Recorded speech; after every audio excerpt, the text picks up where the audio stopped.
Nenek ini menyembelih cucunya menjadi 79 bagian untuk dimasak menjadi gulai. Kisah memilukan dari seorang anak kecil yang harus rela impian dan hidupnya direnggut oleh neneknya sendiri. Terjadi pada tahun 1992 dan telah menjadi salah satu urban legend bagi sebagian besar warga Probolinggo dan sekitarnya. Inilah kisah Mbah Jiwo.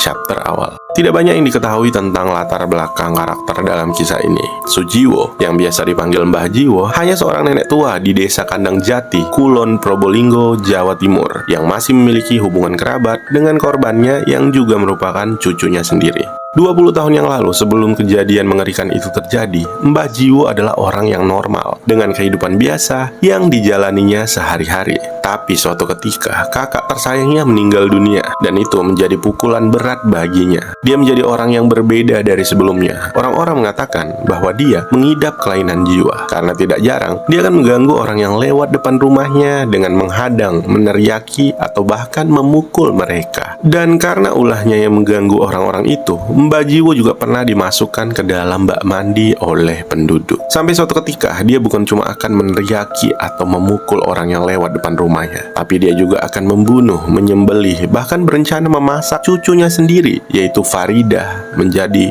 gulai. Faridatul atau Farida adalah anak kecil berusia 5 tahun dari pasangan Herianto dan Eni Diningsi. Sementara Mbah Jiwo adalah tante dari Eni Diningsi yang juga merupakan nenek bagi Farida. Farida adalah anak cantik, baik, lucu, dan periang yang menjalani kehidupannya seperti anak-anak lain di kampungnya. Selepas maghrib, dia akan pergi mengaji, dan terkadang dia juga akan mengunjungi Mbah Jiwo untuk membantunya, menemaninya, atau hanya untuk bermain di rumahnya. Tidak ada yang aneh dari kegiatan ini, seperti seorang cucu yang dekat dengan neneknya, dan sebaliknya, Mbah Jiwo seperti seorang nenek yang begitu sayang dengan cucunya sendiri. Bahkan, setiap Farida berkunjung, Mbah Jiwo akan memberi makanan seperti kerak nasi. Bisikan gaib. Entah sejak kapan bisikan-bisikan gaib mendatangi Mbah Jiwo yang memaksanya untuk melakukan hal-hal di luar nalar. Bisikan ini akan mulai datang ketika senja, seperti maghrib atau isya.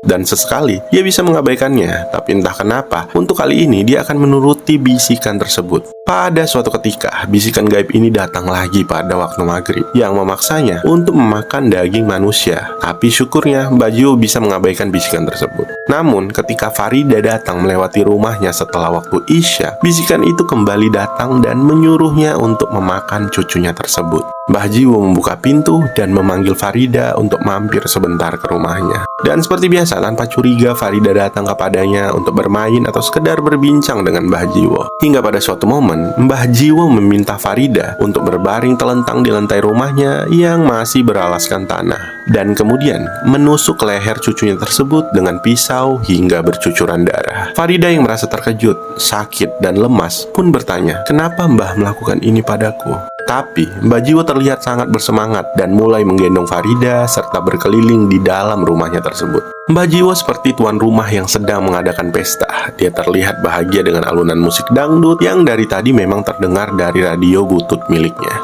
Setelah Farida tewas, dia memulai acara ala chefnya dengan menyembelih Farida menjadi 79 bagian hingga jam 10 malam, serta meletakkannya ke dalam baskom yang telah ditutup tampah di dapur terbuka di belakang rumahnya. Dengan alunan musik dangdut yang terus memeriahkan suasana pesta Mbah Jiwo, dia juga mulai meracik bumbu-bumbu yang akan menambah nikmat rasa gulainya.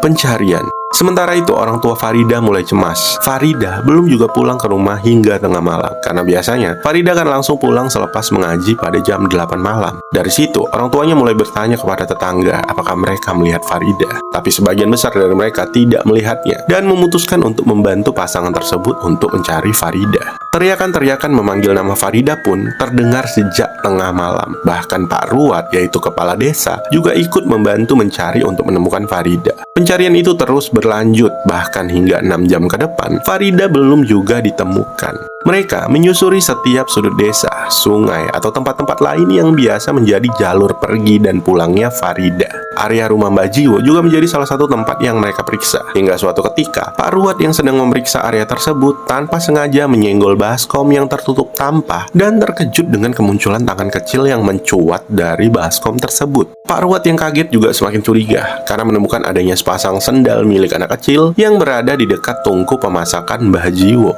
Dia pun memutuskan memutuskan untuk masuk ke dalam rumah Mbah Jiwo dan mulai menginterogasinya. Awalnya, Mbah Jiwo mengelak dan tidak mengaku. Namun hingga pada akhirnya, dengan nada tenang dia berkata, "Ya, memang saya yang menyembelih Farida." Herianto dan Enis pun histeris ketika melihat tubuh anak mereka yang telah dipotong-potong. Chapter akhir. Mbah Jiwo akhirnya dibawa ke kantor polisi dan diinterogasi selayaknya seorang kriminal. Dengan tenang dia mengakui semua detail dari bisikan gaib, proses mutilasi, dan rencana memasak gulanya tersebut. Dan diakhiri dengan kalimat, "Pokoknya saya bisa pesta sambil dengerin lagu dangdut lah." Dan dari beberapa penyelidikan polisi, Kapolres Probolinggo Letkol Fadila Budiono mengatakan bahwa Mbah Jiwo diduga mengidap kelainan jiwa. Sementara itu, orang tua Farida juga sangat terpukul atas kepergian anak mereka. Ayahnya juga mengatakan bahwa dia rela kalau Farida harus meninggal, asal bukan dengan cara seperti ini. Bahkan setelah Farida meninggal, orang tuanya sempat tidak nafsu makan karena terus teringat potongan tubuh Farida yang akan digulai oleh neneknya sendiri. Tapi ada versi lain dari cerita ini yang mengatakan bahwa sebenarnya Mbah Jiwo telah memasaknya menjadi gulai dan memberikan sebagian kepada orang tua Farida. Itulah kenapa mereka menjadi tidak nafsu makan setelah kejadian tersebut.